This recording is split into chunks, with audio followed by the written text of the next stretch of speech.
Sir, ये आदि औद्योगिकरण का मतलब क्या होता है, ये बता दो। अब देखो, होता क्या है, किसी भी चीज की जो प्रारंभिक अवस्था जो होती है ना, उसको हम आदि बोलते हैं। करूं यूरोप के बारे में, तो यूरोप उस टाइम पर बहुत आगे निकल चुका था। यूरोप में अलग अलग बदलाव हो रहे थे धीरे धीरे। अब देखो कि सबसे पहले 1730 के दशक में इंग्लैंड में सबसे पहले जो है कारखाने खुले। अब मैनचेस्टर में क्या था, मैनचेस्टर में उस टाइम पर बहुत बड़े स्केल पर उद्योग होता था। पूरी दुनिया में एक हब था मैनचेस्टर। सबसे पहले दलालों को हटा दिया गया, दलालों की सक्रियता को समाप्त कर दिया। उसके बाद क्या हुआ, बुनकरों को जो है डायरेक्टली कंपनी ही डील करेगी। कोई के लिए जो कपड़े वगैरह बनाने का, ये सारा बनाने का जो दामोदरार जो है वो भारतीय व्यापार पे आ गया। नमस्कार दोस्तों, क्या हालचाल, कैसे हैं आप लोग। तो स्वागत है आप सभी का हमारे इस प्यारी सी माइंड मैप की सीरीज में। तो सर, आज आप क्या स्टार्ट करने वाले हो। तो आज एक बहुत ही प्यारा चैप्टर है, बहुत ही डिमांडिंग चैप्टर है, और इस चैप्टर का नाम है औद्योगिकरण का युग।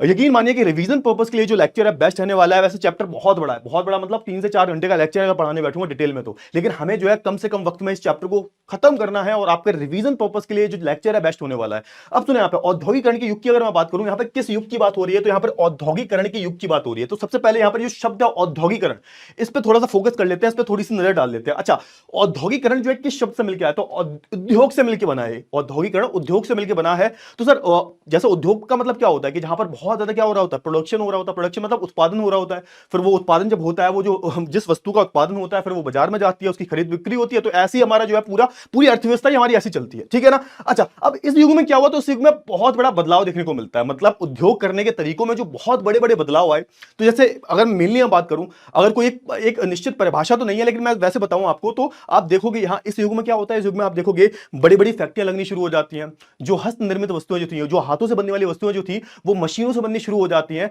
और ऐसे ही बदलाव को हम क्या बोल देते हैं, ऐसे ही बदलाव को हम औद्योगिकरण का युग बोलते हैं, फिर औद्योगिक क्रांति बोलते हैं। क्लियर हुआ। आई होप आपको इतनी सारी चीजें वो क्लियर हो गई होंगी। अब देखो, इस चैप्टर में हम देखो 3 चीजें पढ़ने वाले हैं। बेसिकली 3 पार्ट्स में हमने जो है इस चैप्टर को डिवाइड कर लिया है।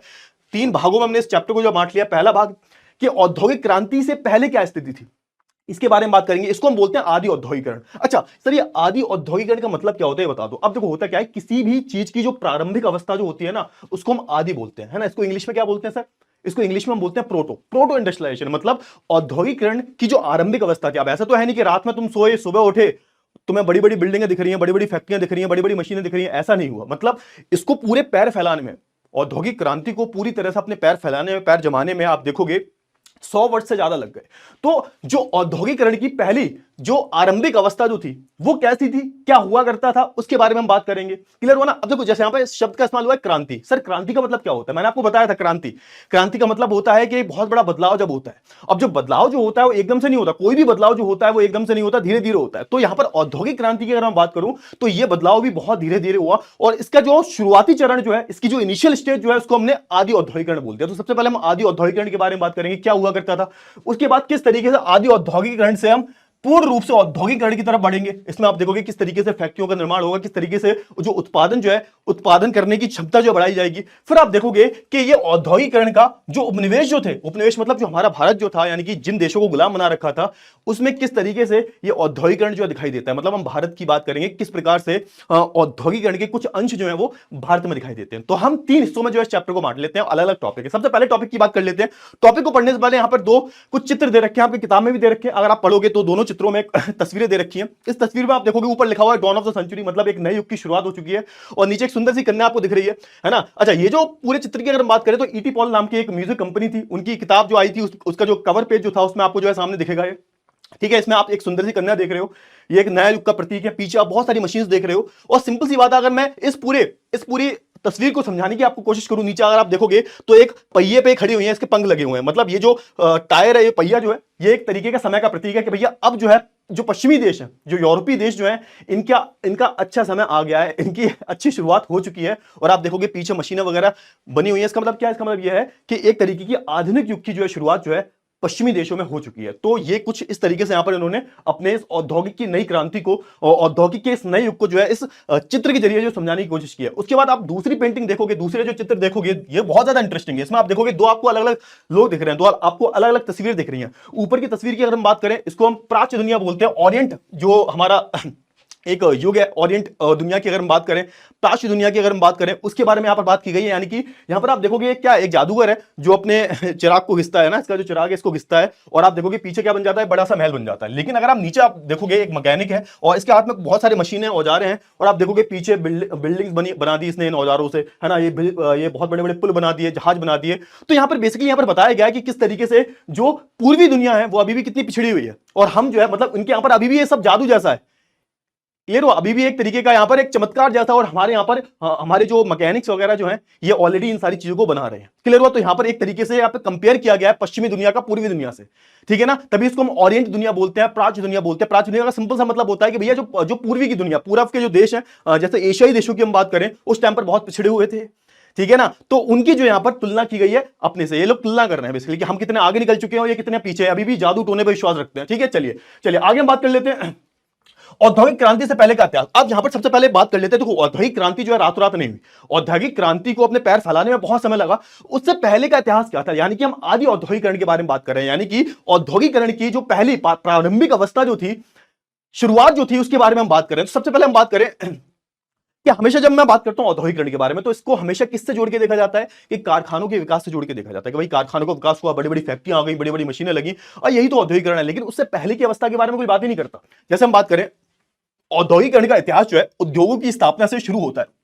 सबसे पहले क्या है, अगर मैं औद्योगिकरण की इतिहास की बात करूं, इसकी शुरुआत कैसे हुई, तो सबसे पहले यहां पर जो उद्योग जो थे इनकी स्थापना हुई पहले। अच्छा सर हुआ क्या पहले, ये बताओ सर एग्जैक्टली क्या हुआ। तो आप देखोगे फैक्ट्रियों की स्थापना से भी पहले जो है अंतरराष्ट्रीय बाजारों, अब हुआ क्या, जैसे मैं बात करूं उस टाइम पर पूरे यूरोप की, थोड़ा समझने की कोशिश करो, जो पीछे लिखा हुआ है वो तो आपको पीडीएफ मिल जाएगी, लेकिन मेरी बात सुनो, मैं बोलना क्या चाहता हूं। अब देखो हुआ क्या पहले उस टाइम की, अगर हम बात करूं यूरोप के बारे में, तो यूरोप उस टाइम पर बहुत आगे निकल चुका था। यूरोप में अलग अलग बदलाव हो रहे थे धीरे धीरे, है ना। एक स्वर्ण युग था यूरोप का, और आप देखोगे अलग अलग वहां पर अलग अलग आप बोल सकते हो इन्वेंशन वगैरह हो रहे थे, बहुत सारी डिस्कवरीज वगैरह हो रही थी, और वो एक नए युग की तरफ जा रहे थे, है ना। अलग अलग बदलाव हुए, और आप देखोगे उस टाइम पर आप देखोगे कि हमारा जो यूरोप है, यूरोप की अगर हम बात करें, ब्रिटेन की अगर हम बात करें, वो एक तरीके का हब बन चुका था। मैनचेस्टर की अगर हम बात करें, बहुत लंदन की अगर हम बात करें, वहां पर क्या होता था, बेसिकली प्रोडक्शन हुआ करता था, उत्पादन हुआ करता था। मतलब आप देखोगे पूरे ब्रिटेन से जो है उत्पादन होकर जो बाहर के देशों में जाया करता था। क्लियर हो, ये हुआ करता था। अब हुआ क्या, यहां पर उसी चीज की जो बात की जा रही है कि फैक्ट्रियों की स्थापना तो बाद में हुई। अब तो फैक्ट्री का मतलब क्या, पहले यहां पर फैक्ट्री का मतलब समझो।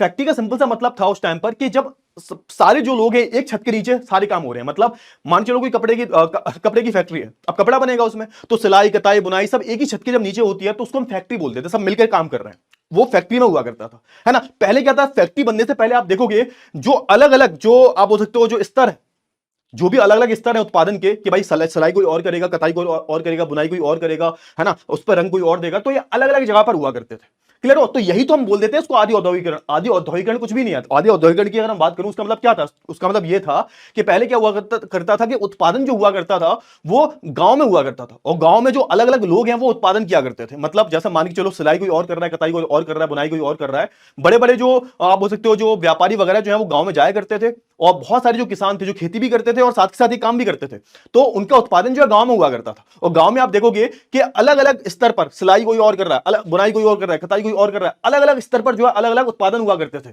मतलब एक छत के नीचे लोग काम नहीं करते थे, लोग अपने घरों में काम करा करते थे। तो उसको हम जो है उस अवस्था को हम जो आदि औद्योगिकरण बोल देते हैं, ठीक है ना। तो इसकी अगर हम बात करें तो आप देखोगे फैक्ट्रियों की स्थापना से पहले भी क्या था, फैक्ट्री की स्थापना जब नहीं हुई थी, जब ये लोग एक छत के नीचे काम नहीं करा करते थे, तो आप देखोगे उससे पहले भी आप देखोगे अंतरराष्ट्रीय जो बाजार है हमारे उनके लिए उत्पादन हुआ करता था, उनके लिए उत्पादन हुआ करता था। मतलब ऐसा नहीं है कि भाई जब फैक्ट्री लगना शुरू हुई उसके बाद ही जो है अंतरराष्ट्रीय बाजार लगना शुरू हुआ। अंतरराष्ट्रीय जो व्यापार था वो तो बहुत पहले से था, फैक्ट्रियों के लगने से पहले भी अंतरराष्ट्रीय व्यापार एग्जिस्ट किया करता था। यहां पर वही बात बोली गई है ना। और इस अवस्था को हम क्या बोल देते हैं, इसको ही हम आदि औद्योगिकरण के नाम से जानते हैं। मतलब यहां पर क्या था, आदि औद्योगिकरण का सिंपल सा मतलब है यहां पर कोई एक फैक्ट्री के नीचे लोग काम नहीं करते थे, मतलब एक छत के नीचे लोग काम नहीं कर रहे, उत्पादन जो है वो अलग अलग जगहों पर हुआ करता था, उसकी हम बात यहां पर कर रहे हैं, ठीक है ना। क्लियर हुआ, चलिए तो यहां पर उसी कहानी की जो बात की जा रही है उस टाइम की अगर हम बात करें, तो यूरोप में जो किसान थे वो बहुत ज्यादा गरीब हुआ करते थे, है ना। जैसे आप बात करें, जैसे उस टाइम पर जमीन जो है, जमीन बहुत कम थी, जमीन का आकार जो छोटा हो रहा था उस टाइम पर, अलग अलग लोग जो है घर बसा रहे थे, पॉपुलेशन बहुत बढ़ रही थी, है ना। जो कॉमन्स की जमीनें जो थी उनकी बाड़ाबंदी की जा रही थी, घेराबंदी की जा रही थी उनकी। तो आप देखोगे कि इन किसानों के पास दूसरा कोई चारा नहीं था, इनको दूसरा काम चाहिए था। तो आप देखोगे ये थोड़ा बहुत खेती वेती कर लिया करते थे। उसके अलावा आप देखोगे कि ये जो है दूसरे काम के जो दूसरे स्रोत हैं उन पर जो है आश्रित थे, मतलब काम ढूंढते थे, कोई दूसरा काम मिल जाए, है ना। तो इन्होंने क्या किया, इन्होंने जो है यहाँ पर कपड़े वगैरह बनाने शुरू कर दिए, कपड़े बनाने शुरू कर दिए, सिलाई कताई बुनाई का काम शुरू कर लिया। तो होता क्या था, होता ये था कि जो बड़े बड़े सौदागर हुआ करते थे, ये कहां आया करते थे, गांव में आया करते थे। ये गांव में आते थे और गांव में ये अलग अलग जो लोग हैं, अलग अलग जो बुनकर हैं, उनको पैसे दिया करते थे और वो बुनकर जो है इनके लिए कपड़े बनाते थे। ये काम होता था। और होता क्या था भाई कि ऐसा नहीं है कि एक जगह सारा काम हो रहा है। गांव में जैसे वो जाएगा, गांव में जाएगा, सिलाई का काम कोई और कर रहा है, बुनाई का काम कोई और कर रहा है, कताई का काम कोई और कर रहा है ना। तो अलग अलग जो स्तर है उत्पादन के, वहां पर जो आप देखोगे अलग अलग लोग काम करेंगे। लोग जो है घरों में अपने जो है उत्पादन किया करते थे। क्लियर हुआ। तो कुछ इस तरीके से जो यहां पर काम चलता है। तो आप देखोगे एक तरीके का घनिष्ठ संबंध था इन व्यापारियों के बीच में और इन गांव के लोगों के बीच में। अच्छा, आपके मन में सवाल आएगा, सर एक बात बताओ, ये जो व्यापारी है, ये सौदागर जो है, ये शहर में उत्पादन क्यों नहीं करवाते थे? शहर में बेटा दिक्कत ये थी, शहर में गिल्ड सिस्टम था। गिल्ड सिस्टम क्या होता है, सिंपल सी बात है कि भाई यहाँ पे कुछ जो व्यापारी होते हैं, जब मिलकर जो है पूरा एक समूह बना लेते हैं कि भैया बाहर का व्यक्ति जो है कोई आना नहीं चाहिए, तो उसको हम बोलते हैं गिल्ड सिस्टम। तो ये जो सौदागर जो थे, इनको शहरों में व्यापार करने में दिक्कत होती थी, इसलिए जो है ये गांव के लोगों से जो है उत्पादन करवाते थे। और गांव के लोगों को भी जो है यहाँ पर काम की आवश्यकता थी, क्योंकि उनके पास जमीनें थी नहीं, तो उनकी मजबूरी थी कि भाई हमें, हमारे पास एक और काम होना चाहिए। तो यहां पर इसी तरीके से जो यहां पर चीजें चला करती थी। इसी तरह से यूरोप में जो है उत्पादन हुआ करता था। और इसी युग को हमने क्या बोल दिया, इसी युग को हमने आदि औद्योगिकरण बोल दिया, कि औद्योगिकरण का जो प्रारंभिक जो अवस्था जो है वो यही थी कि भाई गांव गांव में घर में लोग जो है उत्पादन किया करते थे। सिंपल सी बात है। चलिए, बहुत अच्छी बात है, आगे बात करें। अच्छा, फिर ये होता क्या था, जब गांव में जो लोग हैं, आप देखोगे अलग अलग जहां पर उत्पादन हो रहा है ना, एक सौदागर के अंडर में कम से कम 25, हर एक स्तर पर जो 20 से 25 जो मजदूर हैं वो काम किया करते थे। उनका काम अलग अलग हुआ करता था, अपने घरों में ही काम करते थे। फिर क्या होता था, फिर उस पूरे माल को जो है कलेक्ट किया जाता था। कौन कलेक्ट करता था? सौदागर। सौदागर आता था, उसके लोग आते थे, उस पूरे माल को कलेक्ट करते थे और फिर फिनिशिंग के लिए कहां पर ले जाया जाता था? लंदन में, है ना। लंदन में उसको पूरी फिनिशिंग दी जाती थी। तो आप देखोगे कि लंदन एक तरीके का सेंटर हुआ करता था उस टाइम पर। लंदन में उसको फिनिश दी जाती थी, उसके बाद जो है वो अंतरराष्ट्रीय बाजार में जो है जाया करता था। क्लियर हुआ। उसको जो है अलग अलग देशों में जो है ले जाया जाया करता था। कुछ इस तरीके से जहां पर जो है आदि औद्योगिकरण में चीजें चल रही थी। आप याद रखोगे कि उत्पादन के हर चरण की अगर मैं बात करूं, हर स्तर की मैं बात करूं, तो यहां पर सौदागर के अंडर में 20 से 25 मजदूर जो है काम किया करते थे। क्लियर हुआ ना। चलिए, बहुत अच्छी बात है, बहुत अच्छी बात है, ये सारी चीजें हो गई, बहुत अच्छी बात है। अच्छा, अब कारखानों का उदय कैसे हुआ? तो सबसे पहले तो हम बात करें कारखानों का उदय जो हम मानते हैं कपास से, है ना। कपास को क्या माना जाता है? एक नए युग का प्रतीक माना जाता है, क्योंकि सबसे पहले जो सबसे बड़ा जो उत्पादन हुआ करता था वो कपास का ही हुआ करता था। मतलब कपड़ों की बहुत डिमांड थी उस टाइम पर ना, सूती कपड़ों की बहुत डिमांड थी। तो इसलिए कपास को जो है, कॉटन को हम एक नए युग का प्रतीक मानते हैं। क्योंकि आप देखोगे इंडस्ट्रियलाइजेशन, जो औद्योगिकरण भी शुरू हुआ, वो कपास, बड़ी बड़ी जो फैक्ट्रियां हैं, बड़ी बड़ी जो कपड़े की मिल है, उनसे हुआ। क्लियर हुआ। मतलब जो पहली फैक्ट्री लगी थी वो कपड़ों की मिल की ही लगी थी, इसमें मशीनों से कपड़े बनते थे। क्लियर हुआ। इसलिए हम बात करेंगे कपास जो हमारी, कपास को हम एक नए युग का प्रतीक बोलते हैं। ठीक है सर, बहुत अच्छी बात है। हुआ क्या, हुआ ये कि 1760 की अगर मैं बात करूं, तो 1760 में क्या हुआ, तो ब्रिटेन में अपने कपास उद्योग की जरूरतों को पूरा करने के लिए 25 लाख पाउंड कच्चे कपास का आयात करता था। 1787 में यह आकार बढ़कर कितना हो गया, 220 लाख पाउंड। सोच के देखो, मतलब, है ना। आयात की हम बात करें, बाहर से माल मंगवाते थे लोग, कच्चा जो कपास है वो मंगवाते थे। और आप देखोगे 1760 में 25 लाख पाउंड जो यहां पर कच्चे कपास की जरूरत पड़ी। उसके बाद आप देखोगे और डिमांड बढ़ी, तो 1787 में बढ़कर 25 लाख पाउंड से बढ़कर जो है ये 220 लाख पाउंड हो गई। तो एक तरीके का बोल सकते हो कि कपास की बहुत ज्यादा डिमांड थी, कच्चे कपास की। अब ये क्या करते थे, बाहर से जो है, जो इनके उपनिवेश जो थे, उनसे जो है कच्चा कपास मंगाते थे और उससे जो है कपड़े बना के हम ही को जो है लोग बेचा करते थे। उसके बाद आप देखोगे क्या हुआ, बहुत सारी बदलाव हुए, बहुत सारी जो प्रौद्योगिकी बदलाव हुए। और आप देखोगे उत्पादन करने की जो प्रक्रिया थी, इसमें भी बहुत सारे बदलाव हुए। मतलब उत्पादन करने की जो प्रक्रिया जो है उसमें भी समय समय पर जो है अलग अलग बदलाव आ रहे थे। मतलब क्या हुआ, मतलब ये हुआ बेटा कि अब होता क्या है कि उस टाइम पर आप देखोगे स्वर्ण युग हम क्यों बोलते हैं, क्योंकि यहां पर आप देखोगे बहुत ज्यादा जो है प्रौद्योगिकी बदलाव हुए, अलग अलग तकनीक डेवलप हो रही थी, है ना। वाष्प इंजन डेवलप हो गया, है ना, जो इंजन जो होता है, जो जेम्स वॉट जो था, है ना, स्पिन जेनी मशीन आ गई, बहुत अलग अलग प्रकार की जो यहाँ पर तकनीकी विकास जो होने लगी। तो आप देखोगे यहाँ पर प्रोडक्शन करने की तकनीक में भी, उत्पादन करने की प्रक्रिया में भी जो है बहुत सारे आपको बदलाव दिखाई देते हैं। यहाँ पर ये बात की जा रही है। जैसे हम बात करेंगे, जो सबसे पहले सूती कारखाना खोला गया था, किसके द्वारा खोला गया था, तो हमारे जो याद कर लेना इंपॉर्टेंट है ना, रिचर्ड आर्कराइट जो थे, इन्होंने सबसे पहले सूती कपड़े की जो है मिल की रूपरेखा रखी। सबसे पहली जो सूती कपड़े की मिल, मतलब यानी कि एक मिल जहां पर मशीनों से कपड़े बनेंगे, यहां पर फैक्ट्री के अंडर में, है ना, एक फैक्ट्री के अंडर में सब लोग काम करेंगे। तो वो जो मिल थी वो किसने खोली थी, रिचर्ड आर्कराइट ने खोली थी। क्लियर हुआ ना। चलिए, अब कारखानों में सारी प्रक्रियाएं एक छत के नीचे होती। अब यहां पर सुनो, अब ये जो बदलाव आ रहा है, अब तक क्या था, अब तक जो है आदि औद्योगिकरण में लोग जो अपने घरों में काम कर रहे हैं और सौदागर गांव में आता है, उनको पैसे वैसे देता है, उसके बदले जो प्रोडक्शन कर रहे हैं। और आप देखोगे हर एक जो आप बोल सकते हो कि उत्पादन की हर एक जो प्रक्रिया जो है, हर एक स्तर की, सिलाई कताई बुनाई, वो हर एक जगह पर हो रही है। मतलब एक जगह पर हर काम नहीं हो रहे।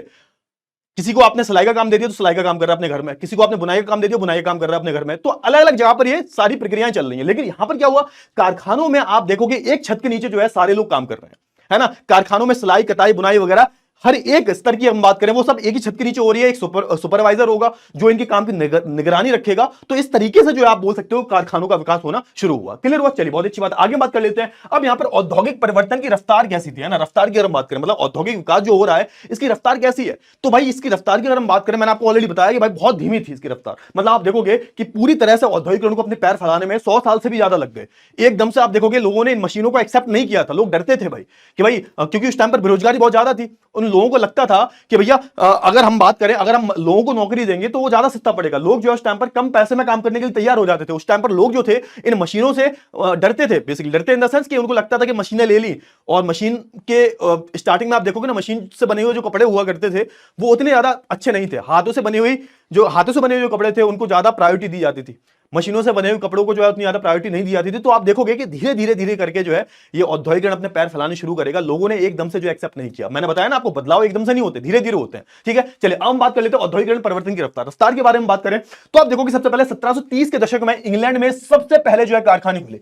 सबसे पहले आप बोल सकते हो कि इंग्लैंड में कारखाने खुलने शुरू होते हैं। इंग्लैंड में ही सारा जो विकास है शुरुआत सही मायने में इंग्लैंड ही, आप बोल सकते हो कि कहीं ना कहीं जो औद्योगिकरण के युग की शुरुआत जो हुई है वो इंग्लैंड से हुई है ना। तो सबसे पहले आप देखोगे इंग्लैंड में सबसे पहले कारखाने खुलने शुरू हुए। ठीक है सर, बहुत अच्छी बात है। रिचर्ड आर्कराइट जो थे उन्होंने पहला कारखाना खोल लिया अपना। ठीक है सर, 1840 के दशक में जो है इंग्लैंड, और 1860 के दशक में उसके उपनिवेशों में रेलवे का विस्तार हुआ। अब यहां पर एक बहुत जरूरी फैक्टर जो है ना, जरूरी फैक्टर क्या है भाई, कि सबसे बड़ा फैक्टर यह है कि भाई रेलवे का विस्तार हुआ। रेलवे का विस्तार हुआ इसका मतलब क्या हो, देखो रेलवे उस टाइम पर आ चुकी थी, उस टाइम पर भाप के इंजन का आविष्कार हो चुका था भाई, जेम्स वॉट आ चुके थे। और रेलवे का जैसे ही विस्तार हुआ तो आप देखोगे कि यहां पर एक शिफ्ट नजर आता है। मतलब अब तक क्या था, अब तक कपास जो था वो क्या था, वो एक प्रतीक था भाई औद्योगिकरण का। उसके बाद आप देखोगे अब उत्पादन ज्यादा किसका हो रहा है, उत्पादन ज्यादा हो रहा है अब लोह का, लोहा एस का जो है उत्पादन ज्यादा हो रहा है। तो लोहा का जहां पर जो उत्पादन क्यों हो रहा था, क्योंकि इस टाइम पर आप देखोगे कि रेलवे का विस्तार हो रहा था, है ना। अब जैसे होता क्या, रेलवे का काम क्या होता है भाई, चीजों को एक जगह से दूसरी जगह ले जाना, माल को एक जगह से दूसरी जगह ले जाना। तो आप देखोगे कि अब यहां पर जो है रेलवे का विस्तार हुआ, तो रेलवे का जब विस्तार हुआ तो रेल वगैरह बनती किसकी है, लोहे की बनती है ना, लोहे की बनती है। तो यहां पर हुआ क्या कि लोहा एस की डिमांड, लोहा और स्टील की जो है यहां पर डिमांड बहुत ज्यादा बढ़ गई। तो आप देखो कि 1873 तक ब्रिटेन के लोहा और स्टील निर्यात का मूल्य कितना हो गया था, लगभग 7.7 करोड़ पाउंड, जो कि आप बोल सकते हैं जो कि कपास से दोगुना था। कहने का मतलब यह है यहां पर एक शिफ्ट हुआ। यहां पर एक तरीके से क्या हुआ, अब तक जो है उत्पादन किसका ज्यादा था, कपास का। अब यहां पर जो है लोहा और स्टील का जो उत्पादन जो है वो बढ़ चुका था। क्यों, क्योंकि रेलवे का विकास हुआ, और रेलवे के विकास के साथ में आप देखोगे लोहे की और स्टील की डिमांड बढ़ गई। अरे भैया रेल जो बनती है, रेल की पटरियां जो बनती हैं वो सब किसकी बनती हैं, लोहे की स्टील की बनती हैं। तो इसलिए आप देखोगे यहां पर लोहे स्टील की डिमांड बढ़ गई। उसके बाद हम बात करें, आप देखोगे नए उद्योग के आने के बाद भी जो है परंपरा, हाँ ये बहुत इंपॉर्टेंट स्टेटमेंट है कि आपको सर ये नए नए उद्योग आ गए हैं, तो उसका मतलब क्या हुआ, यहां पर हम जो परंपरागत जो उद्योग हैं इनमें कमी आ गई होगी इनकी, है ना। मतलब इनमें ऐसा तो है नहीं कि मतलब लोगों ने बिल्कुल ही इनको हटा दिया, तो भाई ऐसा नहीं था बिल्कुल ही। परंपरागत उद्योग जो थे वो अभी भी अपने पैर जमाए बैठे हुए थे, याद रखना हमेशा, ठीक है ना। चलिए, तो इनकी जो परंपरागत उद्योग जो थे इनकी विशेषता बनी रही। फिर क्या हुआ, आप देखोगे परंपरागत उद्योग जो है पूरी तरह से बंद नहीं किए गए, है ना। प्रौद्योगिकी बदलाव की जो है गति धीमी थी, याद रखो हमेशा। मतलब जो परंपरागत जो चीजों का उत्पादन होता था हाथों से, हस्त निर्मित जो चीजें थी, इनका प्रोडक्शन बंद नहीं हुआ। मैंने बोला ना कि भाई ये जो प्रौद्योगिकी जो आई थी, नए नए जो बदलाव आ रहे थे, नई तकनीक जो आ रही थी, इसको पैर फैलाने में थोड़ा टाइम लगा भाई, लोगों ने इसको एक्सेप्ट नहीं किया, है ना। जैसे यहां पर बात की जा रही है, किसके यहां पे एक उदाहरण दिया जा रहा है, याद रख लेना, जेम्स वॉट, है ना। तो जेम्स वॉट ने क्या किया था कि जो न्यू कॉमन का जो द्वारा जो इंजन बनाया था उसमें थोड़े से इंप्रूवमेंट किए। न्यू कॉमन ने जो इंजन बनाया था उसमें थोड़ी सी इंप्रूवमेंट करके एक सुधार करके एक बढ़िया जो भाप का इंजन बनाया इन्होंने। किसने बनाया भाई, जेम्स वॉट ने, है ना। तो आप देखोगे जब जेम्स वॉट ने इंजन बना लिया था, उसका पेटेंट भी करवा लिया उन्होंने 1871 में, ठीक है। फिर उसके बाद क्या हुआ, आप देखोगे 19वीं सदी की शुरुआत तक पूरे इंग्लैंड में भाप के सिर्फ 321 इंजन थे। अब सोच के देखो, मतलब क्या हुआ, मतलब ये नया डेवलपमेंट तो हो गया है, लेकिन लोग इनको जो लगाना नहीं चाहते। आप देखोगे सिर्फ 321, 19वीं शताब्दी की बात हो रही है, 19वीं शताब्दी तक जो है सिर्फ 321 ही इंजन थे भाप के। मतलब कहने का यह है कि लोग जो है इन सारी चीजों को, इन प्रौद्योगिकी को इतनी जल्दी अपनाना नहीं चाहते थे। लोग जो है अभी भी चाहते थे कि उनके यहां पर जो मजदूर आके काम करें, क्योंकि उस टाइम पर बेरोजगारी बहुत ज्यादा थी और लोग सस्ते में काम करने के लिए तैयार थे। और लोगों को मशीनों से डर लगता था, भाई खराब हो गई, मेंटेनेंस का खर्चा अलग है ना, महंगी मशीनें आती हैं, और हाथों से बनी हुई चीजों की बात ही अलग होती है। तो ये सारी चीजें थी, है ना। इनमें से आप देखोगे 80 इंजन सूती उद्योग में थे और 9 उद्योग में थे, है ना। तो कहने का मतलब यह है कि भाई ये सब होने के बाद भी, मतलब प्रॉपर तरीके से एक प्रौद्योगिकी का विकास होने के बाद भी लोगों ने इसको इतनी जल्दी नहीं अपनाया। अब जैसे हम बात करें, यहां पर एक नया टॉपिक है इसी के बारे में, हाथ का श्रम और वाष्प शक्ति। अब देखो यहां पर वाष्प शक्ति की बात हो रही है, यहां पर किसकी, ये भाप के इंजन की बात हो रही है। और हाथ का श्रम मतलब जो हाथों से लोग चीजें बनाते हैं। अब यहां पर वही बात बोली गई है कि देखो हुआ क्या कि अभी भी कई जगह पर, जैसे मैं ब्रिटेन की बात करूं, कई जगह पर आप देखोगे लोग हाथों से बनी हुई चीजों को ही ज्यादा प्रेफर करते थे, है ना। उस टाइम पर मैंने आपको बताया बेरोजगारी पीक पे थी, तो लोग कम दाम पर भी जो है काम करने के लिए तैयार थे, मजदूर बहुत थे, बेरोजगारी बहुत ज्यादा थी। तो ऑब्वियस सी बात है, जब बेरोजगारी बहुत ज्यादा है तो लोग मशीनें क्यों लेंगे, लोगों से काम करवाएंगे ना। तो लोग उस टाइम पर जो मशीनें खरीदना पसंद नहीं करते थे। तो मैंने आपको उदाहरण दिया ना, ये वाला उदाहरण कि भाई ये इन्होंने जब अपने इंजन का पेटेंट करवा लिया, उसके बाद भी इसको खरीदने के लिए तैयार ही नहीं था कोई, इनके इंजन को कोई भी खरीदने के लिए तैयार ही नहीं था। ये तो धीरे धीरे होना शुरू हुआ है। क्लियर हुआ? चले, तो ये सारी चीजें आपको पता होनी चाहिए। तो सबसे पहले हम बात करें जैसे 19वीं सदी की मैं बात करूं, 19वीं सदी में जो ब्रिटेन में 500 प्रकार के जो हथौड़े एवं 45 प्रकार की कुल्हाड़ियां थी। आप सोच के देखो, अब ये 500 प्रकार के हथौड़े बनते थे और 45 प्रकार की कुल्हाड़ियां बनती थी। अब इसको कौन सी मशीन जो बनाएगी, ये बताओ। ये तो हाथों से बनाई जा सकती है ना, ये तो हाथों से बन सकती है। 45 प्रकार की अलग अलग कुल्हाड़ियां जो हैं वो लोग सिर्फ हाथ से ही बना सकते हैं, मशीनों से थोड़ा ना बना सकते हैं। तो यहां पर ये पहली चीज, जिन देशों में मजदूरों की कमी थी वहां मशीनों का उपयोग जो है उत्पादन के लिए किया जाता। अब यहां पे सुनो, अब किन देशों में जो है मशीनों का उपयोग हो रहा था, तो जिन देशों में मजदूरों की कमी है उन देशों में जो आप बोल सकते हो मशीनों का उपयोग किया जा रहा है। जैसे अमेरिका की हम बात करें, अमेरिका में उस टाइम पे पॉपुलेशन बहुत कम थी, तो वहां पर आप देखोगे कि वहां पर मशीनों का प्रयोग जो है किया जा रहा था। लेकिन यहां पर अगर मैं ब्रिटेन की बात करूं या फिर पूरे यूरोप की बात करूं, तो लोग अभी भी जो है प्रेफर करते थे कि वो मजदूर रखेंगे। उनको उनको बेसिकली इस बात का डर था कि भाई अगर वो मशीन वगैरह ले लेंगे तो उसकी कॉस्ट बहुत ज्यादा है, मेंटेनेंस बहुत ज्यादा है, खराब वगैरह होगी तो क्या होगा, है ना। प्लस मशीनों की क्वालिटी जो थी उतनी अच्छी नहीं थी एज कंपेयर टू हस्त निर्मित, हाथों से बनी हुई चीज जो है लोग प्रेफर करते थे। ब्रिटेन में आप देखोगे एक तरीके का, है ना, ऊंचे घरानों का प्रतीक माना जाता था, वो हाथ से बने हुए कपड़े ही पहना करते थे, मशीनों से बने हुए कपड़े वो नहीं पहनते थे। क्लियर हुआ? चलिए आगे हम बात कर लेते हैं मानव श्रम और मजदूरों की जिंदगी। अच्छा, अब बात कर लेते हैं भैया, आप जैसे इन फैक्ट्रियों में जो लोग काम करा करते थे, इनकी जिंदगी कैसी थी, इसके बारे में बात कर लेते हैं। उस टाइम पर आप देखोगे नौकरी के लिए कितनी जो है मशक्कत करनी पड़ती थी। तो उस टाइम पर मैंने आपको बताया कि खेती की जमीन जो थी धीरे धीरे कम हो रही थी यूरोप में खेती की जमीन जो थी धीरे धीरे कम हो रही थी। और आप देखोगे कि जो लोग थे बेचारे जो पहले खेती किया करते थे, उनके पास दूसरा कोई चारा नहीं था और एक ही चारा बचा हुआ था कि शहरों में जाके वो नौकरी करें। अब शहरों में जाके जब वो नौकरी करने जाते थे तो उन्हें नौकरी नहीं मिला करती थी। उस टाइम पर जो ज्यादातर जो काम थे वो मौसमी काम हुआ करते थे। मौसमी काम मतलब कि भैया मौसम के हिसाब से, जैसे बहुत सारी चीजें होती है सर्दियों में होती है, बहुत सारी चीजें होती है गर्मियों में होती है। तो मौसमी काम कुछ ऐसे होते हैं कि जब तक मौसम चल रहा है तब तक तुम्हारे पास नौकरी है, और जैसे उस चीज का मौसम गया, है ना, उसका सीजन गया, तो आपकी नौकरी भी चली जाएगी। तो सबसे पहली बात क्या कि यूरोप में उस टाइम पर जो ज्यादातर काम थे वो मौसमी काम थे, और यही रीजन था कि मौसमी काम होने की वजह से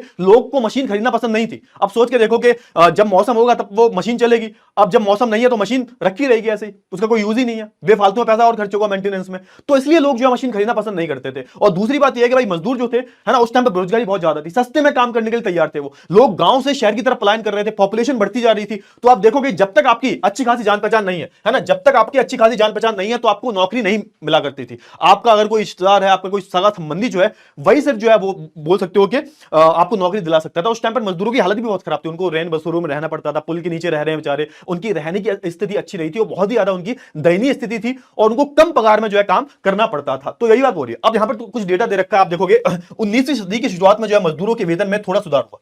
19वीं सदी की शुरुआत की अगर मैं बात करूं तो आप देखोगे यहां पर कुछ जो है यहां पर वेतन में कुछ सुधार जो है यहां पर देखने को मिलता है। क्यों? क्योंकि इस टाइम पर आप देखोगे रेलवे का विकास बहुत हो रहा था, काम तो बहुत था, एक्चुअली काम बहुत था, लेकिन लोग भी बहुत ज्यादा थे। आप देखोगे इस टाइम पर रेलवे का विकास हुआ, है ना, तो वहां पे जो उत्पादन हो रहा है वैसा लोहा का, स्टील का उत्पादन जो हो रहा है उसमें लोगों की बहुत जरूरत थी। तो आप बोल सकते हो कि एक तरफ देखो डिमांड तो ज्यादा है, लेकिन एक तरफ पॉपुलेशन भी बहुत ज्यादा है। तो यहां पर प्रॉपर तरीके से आपको बेरोजगारी दिख रही है। देखो आप जैसे देखोगे ना, यहाँ पे 1830 के दशक में बेरोजगारी का स्तर 35% था, और जो बढ़कर 75% हो गया, मतलब 75 लोग खाली बैठे हुए, उनके पास कुछ काम है ही नहीं।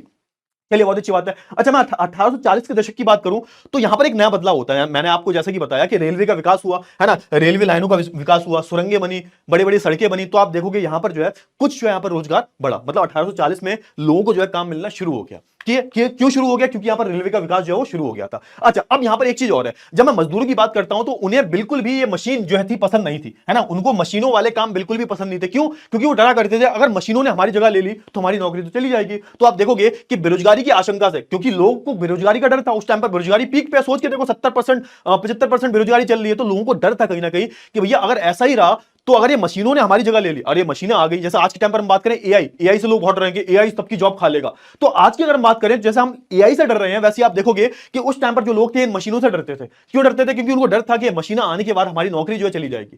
क्लियर हो? 10 लोग हैं वहां पर 2 लोग रह जाएंगे, मतलब 10 लोगों का काम एक मशीन कर रही है, तो उन 10 लोगों की आवश्यकता क्यों है? वो तो मशीन ही कर रही है ना, तभी तो लोग मशीन ले रहे हैं। तो इस वजह से लोग जो है यहाँ पर मशीनों से डरते थे। और यहाँ पर एक ऐसी कहानी बताई गई है कि भाई एक मशीन थी, है ना, सिलाई कताई बुनाई करने वाली मशीन थी, कपड़ा बनाने वाली, जिसको हम बोलते थे स्पिन जानी मशीन। तो इसके इस्तेमाल से लोग इसका जब इस्तेमाल करना शुरू किया तो आप देखोगे बहुत सारी जो महिलाएं थी उन्होंने इन मशीनों पर जो है, इन मशीनों पर या फिर इन कारखानों पर जो हमला करना शुरू कर दिया, है ना, और विरोध किया कि भैया इसको हटाओ और आप बोल सकते हो कि हस्त निर्मित चीजों का जो निर्माण करवाओ। तो ये सारी चीजें हो जाती हैं। फिर हम बात कर लेते हैं भारत में मैनचेस्टर का आना। अच्छा, अब यहां पर बात हो रही है किसकी? अब जैसे हमने यूरोप की बात कर ली, अब हम आते हैं भारत पे। अब भारत में देखो मैनचेस्टर कहां पर है? तो आप देखो कि मैनचेस्टर हमारे ब्रिटेन में, उधर इंग्लैंड में आपको जो है, इंग्लैंड जो पूरा जो इंग्लैंड में आपको जो पूरा शहर देखने को मिलेगा मैनचेस्टर। और मैनचेस्टर की बारे में यहां पर बात क्यों हो रही है? मैनचेस्टर के बारे में यहां पर इसलिए बात हो रही है क्योंकि मैनचेस्टर को एक औद्योगिकरण का एक प्रतीक माना जाता है। आप बोल सकते हो क्या, एक आप बोल सकते हो एक हब था, है ना। अगर मैं बात करूं औद्योगिक क्रांति जब आई तो आज में देखोगे कि लंदन का, इंग्लैंड में आप देखोगे, इंग्लैंड में मैनचेस्टर का बहुत बड़ा योगदान है। यहां पर आपको बहुत सारे जो क्या उद्योग देखने को मिलेंगे, यहां पर आपको बहुत सारे उद्योग जो है वो देखने को मिलेंगे। क्लियर हुआ? आई होप आपको इतनी सारी जो चीजें हैं वो बहुत अच्छे से क्लियर हो गई होंगी। तो अब मैं बात करूंगा भारत में मैनचेस्टर का आना। अब मैनचेस्टर का आना मतलब ऐसा नहीं है वो शहर पूरा उठ के भारत में आ गया। अब मैनचेस्टर में क्या था? मैनचेस्टर में उस टाइम पर बहुत बड़े स्केल पर उद्योग होता था, पूरी दुनिया में एक हब था मैनचेस्टर, है ना। यहां पर बहुत बड़े स्तर पर जो क्या हो रहा है, बेसिकली उद्योग हो रहा है, और यहां से कपड़े बनकर कहां आ रहे हैं? भारत में आ रहे हैं। अब सोच के देखो भारत की हालत कितनी खराब है उस टाइम पर। आप देखोगे ना, भारत की अगर मैं बात करूं तो भारत का जो कपड़ा मार्केट था वो दुनिया का 40% हम लेके बैठे हुए थे। मतलब हमारा सूती कपड़े का मार्केट जो था बहुत अच्छा था, पर पूरी दुनिया में नंबर 1 पे थे हम। सर फिर क्या हुआ? फिर हुआ ये अंग्रेज आ गए भाई। अब हुआ क्या? देखो यहां पर बात हो रही है 1772 की। 1772 में जो हेनरी प्लूतो थे ना, उन्होंने क्या बोला था? उन्होंने भारतीय सूती वस्त्र को जो है दुनिया का सबसे सर्वश्रेष्ठ आप बोल सकते हो उद्योग बताया था, है ना। इनकी अगर हम बात करें भारतीय सूती वस्त्र को, ठीक है। अब हुआ क्या? हुआ ये कि भैया 19वीं सदी आते आते, है ना, 19वीं सदी की शुरुआत में हुआ ये कि कई कारणों से जो भारतीय कपड़े की जो है निर्यात में कमी आई। मतलब ये हुआ, अब तक जो हम भारत से चीजें भेज रहे थे, निर्यात मतलब जो चीजें भेज रहे हैं उसमें बहुत कमी आ गई। सर क्यों आ गई कमी? क्योंकि आप देखोगे यहां पे दो कारण बताए जाते हैं। पहले कारण ये था कि ईस्ट इंडिया कंपनी आ गई भाई। 1757 में आप देखोगे बैटल ऑफ प्लासी हुआ, उसके बाद आप देखोगे बैटल ऑफ बक्सर हुआ, उसके बाद आप देखोगे ईस्ट इंडिया कंपनी के पास दीवानी राइट्स आ गए, उनके पास आर्थिक और राजनीतिक रूप से जो सत्ता हाथ में आ गई। अब जब उनके हाथ में सत्ता आ गई तो सबसे पहले उन्होंने किसको पकड़ना शुरू किया? तो हमारे जो भारतीय सौदागर जो थे, भारतीय व्यापारी जो थे, उनको टारगेट करना शुरू किया।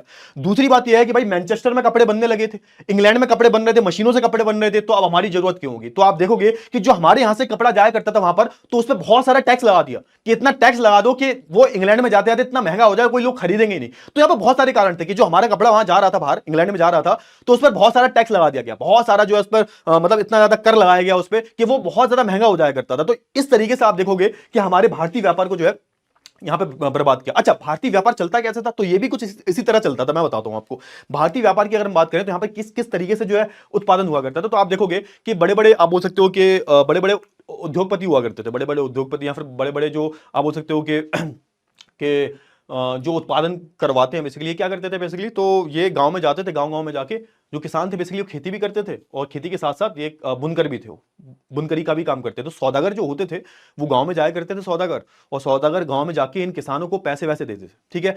पैसे देके वो प्रोडक्शन करते थे, प्रोडक्शन मतलब उत्पादन किया करते थे, सिलाई कताई बुनाई का काम करके उत्पादन करा करते थे। मतलब वहां से कपड़ा लेके सौदागर जो होता था वो कहां आता था भाई? वो प्रॉपर तरीके से जहां पर इन कपड़ों को अंतरराष्ट्रीय बाजार में भेजा जाएगा। तो आप देखोगे वहां पर बहुत सारे बिचौलिए हुआ करते थे, बहुत सारे जो उद्योगपति हैं उनके बिचौलिए होते थे, उन पर जो है मोलभाव करते थे, और मोलभाव करके वो सारे कपड़े जो बाहर जाया करते थे। कुछ इस तरीके से व्यापार चलता था। मतलब वही था जो पहले इंग्लैंड में होता था वही भारत में होता था कि ज्यादातर जो प्रोडक्शन जो है, उत्पादन जो है गांव में हो रहा है, गांव में जो है कौन करवाता? सौदागर आते थे गांव में, बुनकरों को पैसे दिया करते थे, एडवांस वगैरह दिया करते थे, और वो जो उनके लिए प्रोडक्शन करते थे। उन कपड़ों को लेके आप देखोगे सौदागर किसको बेचता था? बड़े बड़े व्यापारियों को बेचता था अंतरराष्ट्रीय बाजार में। तो इस तरीके से जो यहाँ पर व्यापार चला करता था। दिक्कत क्या है भाई? दिक्कत ये आई कि भाई यहां पर फिर आगे बीच में कौन? बीच में हमारी ईस्ट इंडिया कंपनी आ गई। अंग्रेजों का रूल आया, ईस्ट इंडिया कंपनी जैसी बीच में आई तो उन्होंने क्या किया? इन्होंने जितने भी बिचौलिए थे, जितने भी सौदागर जो थे, इन सबको हटा दिया। अब ईस्ट इंडिया कंपनी हमारे बुनकरों को बोल रही है कि ऐसा है, देखो तुम्हें हमसे डील करना पड़ेगा, तुम जो है हमसे डील करोगे, तुम जो है बीच में किसी और से जो है डील नहीं करोगे, तुम सिर्फ और सिर्फ हमसे डील करोगे। तो यहां पर होता क्या था? होता यह था कि ईस्ट इंडिया कंपनी जो थी वो इन बुनकरों को जो है क्या करती थी? इन बुनकरों को परेशान करती थी। आप देखोगे जैसा आपकी किताब में लिखा हुआ है, गोमस्ता को जो है अपॉइंट कर दिया। तो गोमस्ता जो होता था वो उनकी निगरानी किया करता था, वो समय समय पर आके अपने उसके साथ बहुत सारे लोग हुआ करते थे, है ना। तो कितना प्रोडक्शन हो गया, कितना उत्पादन हो गया, उसकी क्वालिटी कैसी है, गुणवत्ता कैसी है, तो ये सब जो है चेक करने का काम गोमस्ता का था, और ये ईस्ट इंडिया कंपनी वाले अपॉइंट करके भेजते थे। दिक्कत क्या थी? बहुत बारी जो है इन गोमस्ता में और बुनकरों के बीच में लड़ाई हो जाया करती थी, क्योंकि इन बुनकरों को बेसिकली इनका शोषण किया जा रहा था, इनको बहुत कम दाम दिए जाते थे, ऊपर से इनको लोन वगैरह, कर्जा वगैरह दे दिया जाता था, और उस कर्जे के तले दब जाया करते थे। तो ये सारी जो समस्याएं थी वो बुनकरों के सामने आने लगी, और ऐसे करके आप देखोगे धीरे धीरे करके आप देखोगे पूरा मार्केट जो है यहाँ पर, पूरा जो हमारा कपड़ा मार्केट जो था वो चला जाता है, पूरा कपड़ा मार्केट चला जाता है ना, पूरी तरह से जो है बर्बाद हो जाता है। फिर दूसरी तरफ आप देखोगे कि अमेरिका में जब गृह युद्ध हुआ तो भी समस्या देखने को मिली। अमेरिका में जब गृह युद्ध हुआ तो वहां से कॉटन जो आती थी वहां से जो ब्रिटेन में कॉटन आती थी वो बंद हो गई। अब यहां पर जो अंग्रेज जो थे वो भारत की तरफ रुख करते हैं कि भैया भारत से जो है कच्चा माल जो है कच्चे कॉटन लेंगे।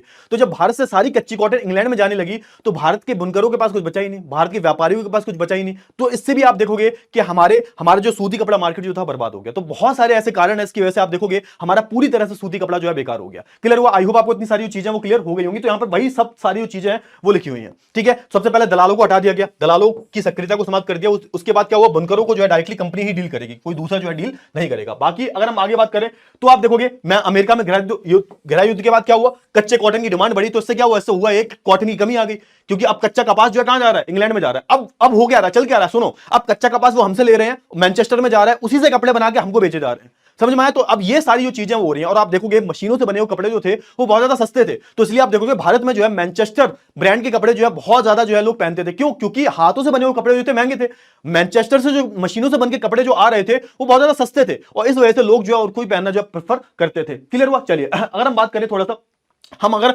भारतीय फैक्ट्रियों की बात करें, किस तरीके से भारतीय फैक्ट्री लगनी शुरू होती है, तो आप देखोगे 1854 में मुंबई में पहली मिल खुल गई, 1854 में पहली मिल खुली है ना। फिर आप देखोगे एक हमारे जूट की मिल खुल गई, एंगल मिल्स है ना, 1860 में कानपुर में। फिर आप देखोगे कताई बुनाई में जो 1874 में मद्रास में एक मिल खुली। तो आपको अलग अलग समय रेखा पे भी आपको जो है भारत में कपड़ों की मिल खुलती हुई दिखाई देंगी। और जैसे ही भारत में कपड़ों की मिल खुली वैसे आप देखोगे सब कुछ जो है बर्बाद हो जाता है, सब कुछ पूरा है ना। जैसे आप देखोगे देश में पहली जूट की मिल जो 1855 में खुली और दूसरी जो है 7 साल बाद 1862 में। तो ये याद कर लेना।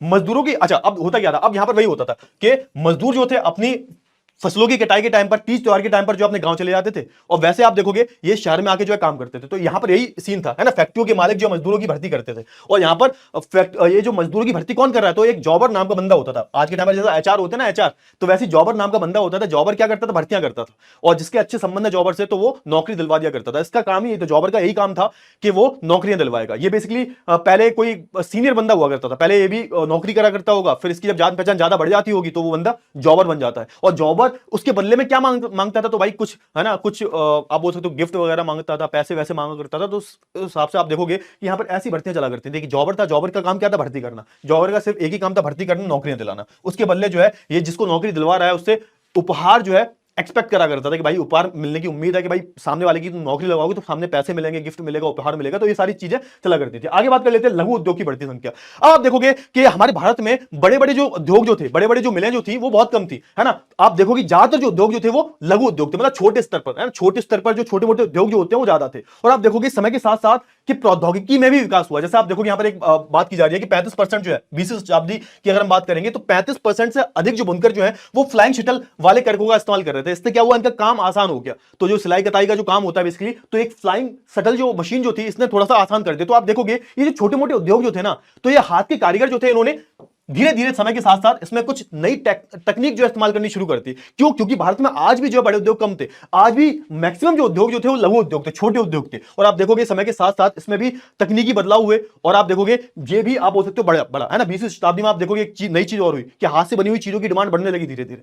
तो आप देखोगे कि ये जो 20वीं शताब्दी की अगर हम बात करें तो यहां पर जो छोटे उद्योग थे इनकी भी उत्पादन करने की तकनीक में जो है आपको बदलाव देखने को मिलते हैं। फिर हम बात कर लेते हैं भारत में औद्योगिक विकास का अनूठापन। अच्छा, भारत में क्या हुआ, भारत में बहुत सारी बदलाव हुआ है। जैसे आप देखोगे 20वीं शताब्दी में प्रथम विश्व युद्ध हुआ। प्रथम विश्व युद्ध जैसे ही होता है तो आप देखोगे बहुत एक पूरा जो समीकरण जो चल रहा था बदल जाता है। मतलब जैसे आप देखोगे प्रॉपर तरीके से स्टार्टिंग में क्या हुआ, स्टार्टिंग में आप देखोगे कि जैसे हमारे भारतीय, पहली बात हम अपने भारतीय व्यापारियों के बारे में बात कर लेते हैं। हमारे जो भारतीय व्यापारी थे, जैसे जेडी बिरला की बात करें हम, है ना, जेडी बिरला हो गए हमारे, है ना, द्वारकानाथ टैगोर हो गए। तो बड़े बड़े उद्योगपति जो थे वो, अब क्योंकि देखो अब वो अंग्रेजों से डायरेक्ट कंपटीशन कर नहीं सकते, तो उन्होंने क्या किया, उन्होंने अलग ही दुनिया में अपना जो है पैर फैलाने की कोशिश की। उन्होंने चाइना से व्यापार किया। उस टाइम पे आप देखोगे चाइना, यहां से हमारे भारत से चाइना में अफीम जाया करती थी और उसके बदले चाइना में चाय दिया करता था। तो उन सारे उद्योगों में जो है हमारे भारतीय व्यापारियों ने भी जो है पैर फैलाने शुरू किया, द्वारकानाथ टैगोर, जीडी बिरला वगैरह। तो आप देखोगे है ना, तो ये सारी जो जीडी बिरला हो गए, हमारे जमशेदजी टाटा हो गए, तो ये बहुत सारे जो उद्योगपति जो थे, भारतीय उद्योगपति, इन्होंने भी क्या किया, उन्होंने भी जो अपने पैर फैलाने शुरू किए है ना। लेकिन ये इधर नहीं थे, ये मतलब ये इधर पश्चिमी देशों से व्यापार नहीं करते थे। इनका जो मेन मार्केट था वो था चाइना का। चाइना का करते थे। चाइना में मेन जो ये चाय का उत्पादन हो रहा है, अफीम का उत्पादन जो हो रहा है, इसमें जो है सक्रिय थे। क्लियर हुआ। अब हम बात कर लेते हैं भारत में अनूठापन क्यों था। अब देखो हुआ क्या, जैसे 20वीं शताब्दी की हम बात करें, प्रथम विश्व युद्ध होता। प्रथम विश्व युद्ध में हुआ क्या, हमारे भारतीय व्यापारियों की मौज आ गई। मतलब ये हुआ कि भाई प्रथम विश्व युद्ध में जो इंग्लैंड जो था, ब्रिटेन जो था, सक्रिय था प्रथम विश्व युद्ध में, है ना। तो अब वहां पर क्या हुआ, वहां पर इंग्लैंड की अगर हम बात करेंगे तो वहां पर वो सारी जो कंपनियां जो थी वो व्यस्त हो गई प्रथम विश्व युद्ध में, और कई सारी चीजों का प्रोडक्शन जो था, जैसे हम बात करें हथियार बनाने का, है ना, हम बात करें गद्दे बनाने का, हम बात करें ये जो जंग में लड़ने के लिए जो कपड़े वगैरह बनाने का, ये सारा बनाने का जो दामोदरार जो है वो भारतीय व्यापार पे आ गया। आप सोच के देखो, मतलब हमारे भारत से बहुत सारा जो उत्पादन जो भारत से होकर कहां जा रहा था, इंग्लैंड में जा रहा था। मतलब आप बोल सकते हो कि प्रथम विश्व युद्ध में पूरा समीकरण बदल गया।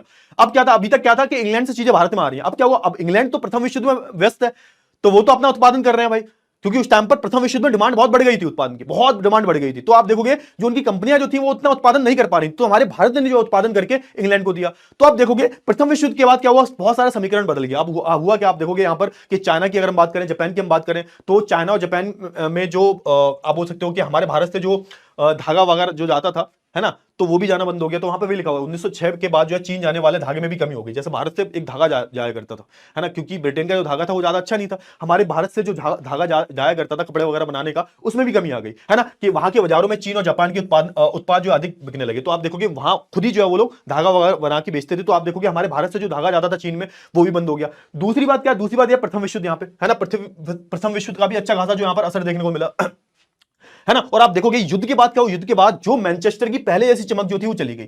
मतलब अब तक क्या था, अब तक मैनचेस्टर जो था एक तरीके का उद्योग का क्या माना जाता है, उद्योग का केंद्र माना जाता था। अब क्या हुआ, प्रथम विश्व युद्ध के बाद जो है सारा कुछ बदल गया, है ना। अब जो है धीरे धीरे जापान जो था, जापान बहुत आगे निकल गया, है ना। मैंने बताया ना कि आप जो धागा जापान की बात करूं, चीन की बात करूं, ये बहुत आगे निकल गए, ठीक है, क्लियर हुआ। अच्छा, वस्तुओं की बाजार की हम बात कर लेते हैं, लास्ट टॉपिक हमारा इसके बाद खत्म हो जाएगा। इसकी अगर मैं बात करूं वस्तुओं के बाजार के बारे में, तो यहां पर हुआ क्या, अब देखो होता क्या था, कोई भी चीज अगर बिक रही है उसका एडवर्टीजमेंट करना बहुत जरूरी है। आप जहां से आप देखोगे, आप जैसे फेसबुक चलाते हो, इंस्टाग्राम चलाते हो, तो आपको अलग अलग ऐड दिखते हैं, है ना। तो यहां पर होता क्या था, यहां पर होता यह है कि एड्स में होता क्या, विज्ञापन किए जाते हैं, अपने जो वस्तुएं जो है उनका लोग विज्ञापन करते हैं। तो आप देखोगे कि उस टाइम पर जो है उपभोक्ता को लुभाने के लिए यहां पर ये जो विदेशी कंपनियां जो थी, ये अलग अलग चीजें जो अपनाती थी, इसमें अलग अलग टेक्निक को अपनाया जाता था। जैसे आप देखोगे कि मैनचेस्टर के जो उद्योगपति जो थे, अपने कपड़ों के जो उनके बंडल हुआ करते थे जो भारत में आते थे, उस पर मेड इन, है ना, मैनचेस्टर का लेबल लगाते थे। फिर आप देखोगे कि ये अलग अलग, है ना, आकर्षित शब्दों का जो इस्तेमाल किया करते थे, ताकि जो लोग जो है ना, अलग अलग चित्रों का इस्तेमाल किया करते थे अपने पैकेट पे, लेवल पे, ताकि लोग जो है इनके प्रोडक्ट को खरीदें। फिर आप देखोगे हमारे भारतीय देवी देवताओं की तस्वीरों को भी इस्तेमाल किया करते थे, ताकि लोगों को लगे कि भारतीय कंपनी है, ताकि जुड़ाव फील करें। तो ये सारी जो तकनीक जो है ये इस्तेमाल किया करते थे। लेवलों पे आप देखोगे भारतीय भगवानों की भी तस्वीर लगाते थे, क्लियर हुआ। अच्छा, 19वीं सदी के अंत में आप देखोगे उद्योगपति ने अपने उत्पादों की बिक्री बढ़ाने के लिए कैलेंडर बनवाने शुरू कर दिया। आपने देखा हो ना, कैलेंडर होता है, कैलेंडर के नीचे पूरा ऐड होता है। तो ये तकनीक तब से स्टार्ट हो रही है कि कैलेंडर बंटवाएंगे। अब कैलेंडर क्या होता है, कैलेंडर में आप डेट डेली देखते हो। अब जब आप डेली डेट देखोगे तो उनका उत्पादन की जो भी उस पर ऐड छपा हुआ है उस पर भी एक बार को नजर जाएगी आपकी, है ना। तो इन्होंने कैलेंडर बंटवाने शुरू कर दिए, है ना। तो उस पर देवी देवताओं के फोटो भी हुआ करते थे। तो ये सारी जो तकनीक जो है वो विदेशी कंपनियां अपनाती थी। और हमारे भारतीय निर्माताओं की हम बात करें तो ये भी कम नहीं थे भाई, ये भी अलग अलग जो राष्ट्रवादी संदेश जो है वो अपने लेवलों पे, अपने प्रोडक्ट के लेवलों पे छपवाया करते थे, ताकि लोग जो है पढ़कर थोड़ा सा मतलब उनको जुड़ाव फील हो कि भाई ये देखो ये राष्ट्रवादी जो संदेश जो है छपे हुए हैं भाई, तो उनको एक जुड़ाव फील हो कि भाई हमारे देश की कंपनी है, इसकी हम वस्तुएं जो लेंगे, ठीक है। तो ये सारी जो चीजें वो चल रही थी उस टाइम पर। और आप देखोगे आज जो है औद्योगिकरण का युग जो है बहुत आगे पहुंच चुका है, ठीक है। तो आज हम एंड करते हैं इस क्लास को। आई होप आपको सारी जो चीजें बहुत अच्छे से क्लियर हो गई होंगी। तो अब हम मिलेंगे नेक्स्ट क्लास में। बहुत ही कम वक्त में मैंने पूरे चैप्टर कंप्लीट करवाया भाई, आई एम रियली सॉरी। आपको अगर कुछ समझ में ना आया एक बार फिर से देख लेना, बट हाँ ये सबसे ज्यादा बेस्ट रिवीजन वीडियो होने वाला है, मैं इतनी गारंटी देता हूँ, ठीक है ना। चलो मिलते हैं हम एंड अब मिलेंगे अगली क्लास में, मुद्रण संस्कृति और आधुनिक दुनिया में। तब तक के लिए अपना ध्यान रखिएगा, बाय बाय, टेक केयर।